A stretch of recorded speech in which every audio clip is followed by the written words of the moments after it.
Lending of funds, bank हमें कई सारी सर्विसेज देता है, उसमें से एक सर्विस होती है लेंडिंग ऑफ फंड्स, कि बैंक लोगों को पैसे बांटता है। पैसे बांटता है किस तरीके से बांटता है? Bank overdraft, cash credit, discounted trade bills, term loans, ये हम ये आगे समझते हैं। पहले होता है बैंक ओवरड्राफ्ट। इसका मतलब होता है कि तुम्हारे बैंक अकाउंट में जितने पैसे हैं, तुम थोड़े से पैसे ज्यादा निकलवा सकते हो। ये सर्विसेज किसके लिए होती है? प्रीमियम कस्टमर्स के लिए, जिनका क्रेडिट स्कोर अच्छा हो, या लोग बार बार जब लोन लेते हो और वो टाइम से पे कर देते हो, तो बैंक वालों को पता होता है कि कौन सा बंदा ईमानदार है, ये पैसे दे देगा। उसको बैंक वाले सर्विस दे देते हैं कि अगर तुम्हारे खाते में सपोज 8,000 है, तुम 10,000 भी निकलवा लोगे तो भी कोई दिक्कत नहीं है।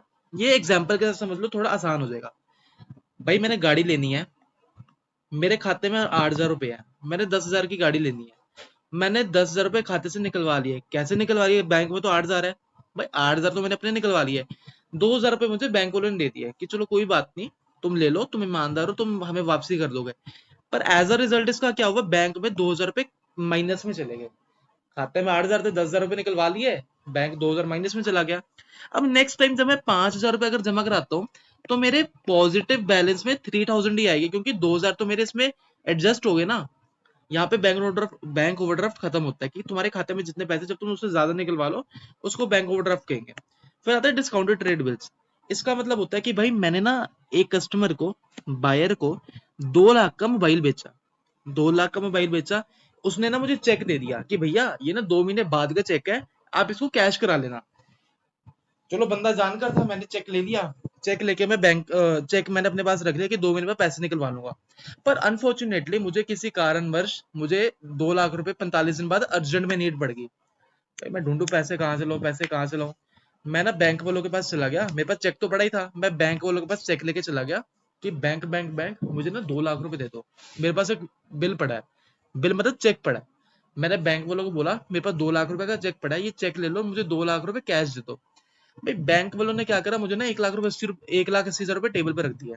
भाई मैं कंफ्यूज, मैंने तो इनको 2 लाख का बिल दिया। मैंने दोबारा बोला, मैं भैया एक बार ना चेक ध्यान से पढ़ लो, उसमें 2 लाख का अमाउंट है। वो कहेंगे भैया आपके चेक के ऊपर तो 2 लाख का अमाउंट है, पर ये भी तो देखो ना कि जो डेट ऑफ पेमेंट थी वो 2 महीने बाद की थी। आप 45वें दिन आ रहे हो और हम आपको पैसे भी दे रहे हैं, तो भाई हम भी तो कुछ ना कुछ पैसे रखेंगे ना उसमें से बीच में।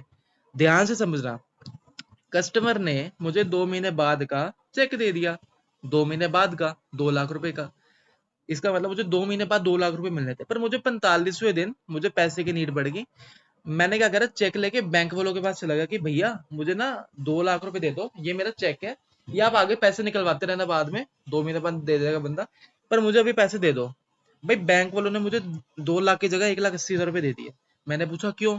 कहते भैया 2 लाख रुपए तो उस पे अमाउंट लिखा हुआ चेक पे, पर डेट भी 2 महीने बाद की है ना, तो 2 महीने बाद आओ 2 लाख रुपए ले जाओ। पर आप आ रहे हो 45वें दिन, तो हम आपको 2 लाख की जगह 1,80,000 देंगे, कुछ पैसे तो हम भी रखेंगे। ये होता है डिस्काउंटेड ट्रेड बिल्स में कि डिस्काउंट हो जाता है बिल, जब तुम कुछ टाइम पहले निकलवा लो पैसे। फिर आता है टर्म लोन। भाई टर्म लोन तो होता है कि जब मैं सपोज मेरा कपड़े का काम है, ठीक है, नहीं, या मैं मकान बनाता हूँ, मैं घर बनाता हूँ, मैं प्रॉपर्टी डीलर हूँ। अब मकान को 1 या 2 दिन में तो बनता नहीं है, बड़ी बड़ी बिल्डिंग्स में 5-5 साल लग जाते हैं। तो भाई मैंने बैंक से ना 100 करोड़ का लोन ले लिया। मैंने बैंक से 100 करोड़ का लोन ले लिया बिल्डिंग बनाने के लिए। सपोज मैंने अंबानी का घर बनाना है, मैंने 100 करोड़ पे लोन ले लिया बैंक से, ठीक है। अब लोन मैं अंबानी का मकान है भाई, 1-2 दिन में तो बनेगा नहीं, 5 साल लग जाएंगे। तो जो मैंने 5 साल के लिए पैसे लिए वो टर्म लोन हो गया 5 साल का।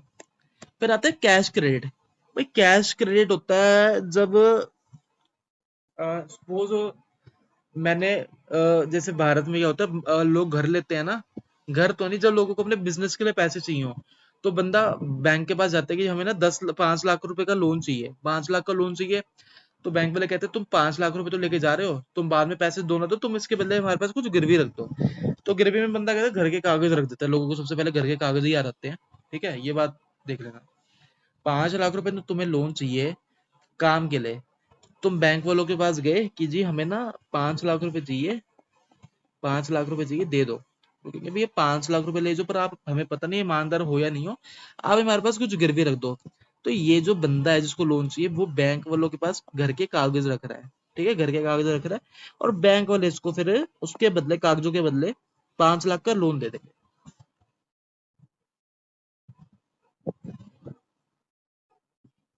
अब कैश क्रेडिट में ना दो चीजें होती हैं। जो लोन होता है ना हमेशा बैंक में आता है, तुम्हें कैश नहीं मिलता, ये बात याद रखना। जो बैंक जो लोन होता है वो तुम्हारे बैंक अकाउंट में आएगा, तुम्हें कैश नहीं मिलेगा। अब सपोज, अब जो बैंक वाले होते हैं ना इंटरेस्ट चार्ज करते हैं हमेशा लोन के ऊपर, कि तुमने अगर लोन लिया ना, तुम जितने का लोन ले रहे हो तो बैंक वाले ना उसमें इंटरेस्ट चार्ज करेंगे। अब सपोज मैंने 5 लाख का लोन ले लिया, 5 लाख का लोन ले लिया, पर मैंने ना उसमें से सिर्फ 2 लाख ही यूज करे। मुझे ना 5 लाख का लोन लेने के बाद पता लगा कि भाई मेरे को ना इतनी कोई नीड नहीं है, मैंने 2 लाख रुपए यूज कर लिए, पर और जो मेरे 3 लाख रुपए अनयूज्ड है, तो भाई इंटरेस्ट भी सिर्फ 2 लाख के ऊपर चार्ज होगा, क्योंकि जो 5 लाख में से 3 लाख रुपए है वो तो बैंक अकाउंट में ही है, बैंक वालों के पास ही है। जब मेरा अकाउंट ही बैंक के पास है तो बैंक में पैसे पड़े हैं, वो मेरे हो या उनके हो एक ही बात है। तो जो 5 लाख के मतलब 5 लाख खाते में डाले वो उनके पास ही पड़े, 3 लाख रुपए मैंने यूज नहीं करे, तो जी वो तो अनयूज है, उसके ऊपर इंटरेस्ट चार्ज नहीं होगा। ये 2 लाख रुपए यूज करो, इस पर इंटरेस्ट चार्ज होगा। फिर आता है बैंक ओवरड्राफ्ट, ये दोबारा आ गया। रेमिटेंस ऑफ फंड्स, ये मैं आपको समझाता हूँ, इसमें मैंने अभी आई थिंक प्रेजेंटेशन बनाई नहीं है। इसमें होता है कि जब बाहर की कंट्री से लोग पैसा भेजते हैं, आपके पापा अगर बाहर काम करते हैं यूएसए या कनाडा में, तो जब वो इंडिया में पैसे भेजेंगे, इंडिया के लिए रेमिटेंसेस हो गए कि जो बाहर से पैसा आ रहा है।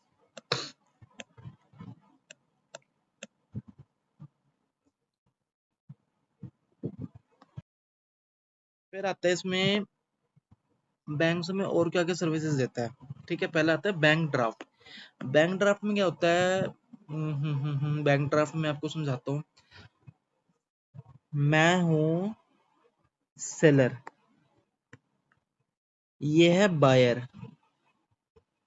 ठीक है, इसने ना मेरे से फोन खरीदा, मैं सेलर हूँ, मैंने इसको फोन दिया, इसने मेरे को ना बैंक का ड्राफ्ट दे दिया। बैंक ड्राफ्ट होता है कि बंदा चेक सा बना देता है, कुछ भी बिल बना लो, वो बिल कहते हैं उसको, ड्राफ्ट कहते हैं। बिल की फॉर्म में होता है, चेक की फॉर्म में होता है, बंदे ने ना ड्राफ्ट बना के मुझे दे दिया कि तुम बैंक के पास जाओगे ना, बैंक तुम्हें उसकी जगह कैश दे देगा। इसने मुझे ड्राफ्ट दिया 50,000 का, मैं ड्राफ्ट लेके चला गया बैंक के पास कि ये 50,000 का ड्राफ्ट है, तो बैंक मुझे 50,000 दे देगा। कि सर एक बात बताओ, लास्ट डिस्काउंटेड में तुम समझा रहे थे आप मुझे कि 2 लाख की जगह 1,80,000 मिल रहे हैं।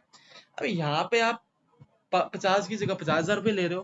भाई तो डेट भी तो उसी टाइम की होगी ना। डिस्काउंटेड रेट में बैंक ड्राफ्ट में क्या फर्क है कि दोनों जगह ड्राफ्ट या बिल जो भी कह लो हमें मिलता है, पर डिस्काउंटेड रेट में बिल की जो डेट होती है वो कुछ टाइम बाद की होती है, और ड्राफ्ट में हाथों हाथ कैश मिलने की बात हो रही होती है, हाथों हाथ की डेट होती है। बैंकर चेक, कि मैंने ना क्या क्या कहते हैं, बैंक ने ना मुझे चेकबुक दी। चेकबुक आप सबने देखी होगी, आपके पापा के पास होती है, आपके पापा चेक काट रहे होते, चेक बना रहे होते हैं। सपोज आपकी स्कूल फीस होती है, भाई स्कूल वाले ने बोला बेटा कल ना फीस ले आना, नहीं तो स्कूल में मत घुसना। भाई आप लोग घबरा गए, आप भाई टेंशन में आ गए, भाई कल स्कूल में नहीं घुसने देंगे, बेइज्जती हो जाएगी गर्लफ्रेंड के सामने। भाई बैंक वालों ने ना आपके पापा को चेकबुक दी होती है, आप घर आए, पापा पापा हमें ना फीस पे करनी है, हमें ना फटाफट वो दे दो, चेक दे दो, स्कूल में फीस पे करनी है। आपके पापा ना आपको चेक देंगे, बैंक वालों ने आपके पापा को चेक दिया। ठीक है, आपके पापा आपको, एक ये आपके पापा है, ये आप हो, आपके पापा आपको चेक दे देंगे। आपके पापा ने आपको चेक बना के दिया, फीस स्लिप, फीस का जो अमाउंट 10,000 रुपए जैसे अमाउंट है, 10,000 का अमाउंट दिया। अब आप वापसी बैंक के पास आओगे कि बैंक बैंक बैंक, ये ना पापा ने 10,000 का मेरे को चेक दिया है। बैंक वाले देखेंगे चेक तो हमारा ही है, बैंक वाले देखेंगे 10,000 का अमाउंट भी लिखा हुआ है, आप बैंक वालों को चेक दोगे, चेक देने पर बैंक वाले आपको 10,000 रुपए दे देंगे। ठीक है, कि बैंक ने चेक दिया, चेक आपके पापा के पास आया, आपके पापा ने आपको चेक बना के दिया, साइन करके दिया, आप बैंक के पास गए, बैंक वाले ने आपको 10,000 रुपए दे दिए। ठीक है,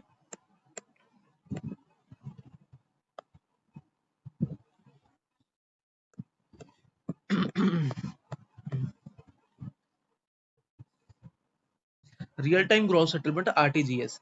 रियल टाइम ग्रॉस सेटलमेंट होता है कि भाई अगर हमने किसी को ज्यादा अमाउंट भेजना है, या फिर दूर भेजना है, या बाहर की कंट्री में भेजना है, तो हम आरटीजीएस करते हैं, ये हाथों हाथ हो जाती है।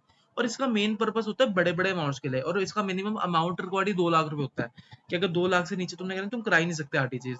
इसमें तुमने सपोज किसी को 10 लाख रुपए भेजने हैं, तुमने हाथों हाथ भाई फोन से डाले पैसे, किसी के उधर अकाउंट में चले गए 10 लाख रुपए। ठीक है, ये रियल टाइम फंड्स ट्रांसफर होते हैं। ठीक है, ये हाथों हाथ बैंक अकाउंट्स के पैसे भेजते हैं, और ट्रांजेक्शन्स एक एक मतलब एक साथ नहीं होती, एक एक करके होती है। ठीक है, यही है इसमें। ठीक है, ओके बाय।